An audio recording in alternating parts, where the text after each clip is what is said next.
the county jail in Boston. The new class of 40 cadets are about to get their first experience of direct inmate interaction as part of their training to become jail deputies. Among them are Kareem Malik and Abriana Spagnoli. All right, in about 10 minutes, we're going to go down to the 2-2 unit to form a shakedown. It's a total of 34 cells. Make sure you have your protective clothes on, and you verbalize what you want from these people. Inmates will only do what you allow them to do. If there's any issues, contact one of us. If there's any questions, contact one of us. Is that clear? Good. Any questions? All right, follow. A shakedown is a little bit different from a room search, whereas you actually handcuff the inmate, bring him out of the room, search his room with a 3-person team. And then at the end of it, they get strip searched and then placed back inside the room, so you can be virtually assured that the room is clean. Sir, stand up, please. Hands behind your back, palms up. Separate your feet, sir.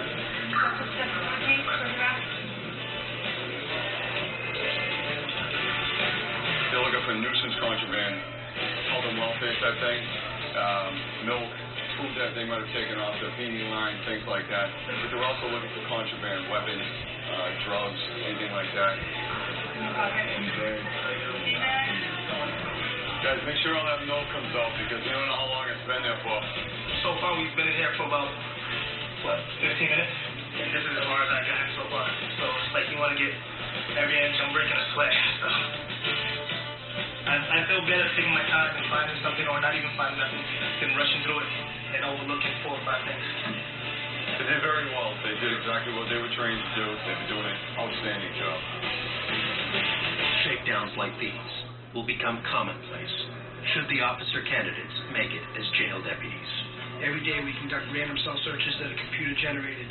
However, in addition to those, we do targeted cell searches, which are based on our prior knowledge of inmates, just based on intelligence that we might gather throughout the facility that contraband might be present, whether it be drugs, weapons, etc., inside housing units. Today, the Sheriff's Emergency Response Team, or SERT, is focused on an inmate with a history of assaultive behavior. We're about to go into the 152 segregation unit and conduct a cell search for contraband inside inmate Debbie Gallup's cell. Here you go. Put your back against the door. Inmate Gallup is known for making weapons. He usually doesn't go too many days without trying to manufacture something. Periodically, every couple of weeks, we'll take the opportunity to search the cell, and most times it's lucrative. I know they're coming. I can hear them. I know what cell they're coming to. They're not coming from nobody else but my cell. Just let us search your cell, all right? They just refer me as someone who causes trouble. Probably don't trust me. Probably always think I got a weapon on me at all times. Because creative inmates can turn almost anything into a weapon, deputies must be especially vigilant. During his 6 years as one of the jail's senior investigators, Jonathan Spinelli has amassed a significant collection of inmate-made weapons. This piece of evidence is a wall plate, and this is a piece of metal, but this can be filed down, and the metal would file down to a very sharp point. An inmate could use this as a cutting instrument, where they could use it as a knife or some sort of sharp instrument to cut them in the throat, the face. These are metal rods filed down. Most likely this looks like it was part maybe of a chair or the heating vents. They have these slats on the heating vents that they can rip these off from. That's pretty common. I mean, you can carry this and no one would know that it's in your possession. You could walk out of your cell with it and you could stab somebody with it. You could stab an officer with it.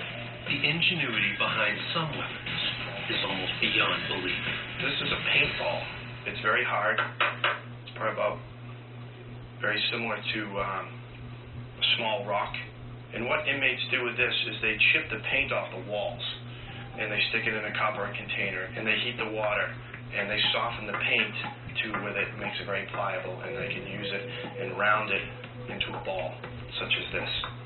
And what they would do with this at that is they drop this into a sock and they could make some sort of weapon out of it. It's an extremely difficult substance once it's molded together and it dries and hardens.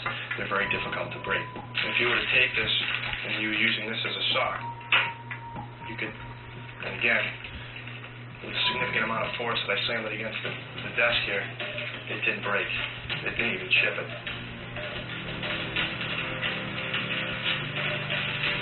This time, no weapons have been found in Gallup's cell.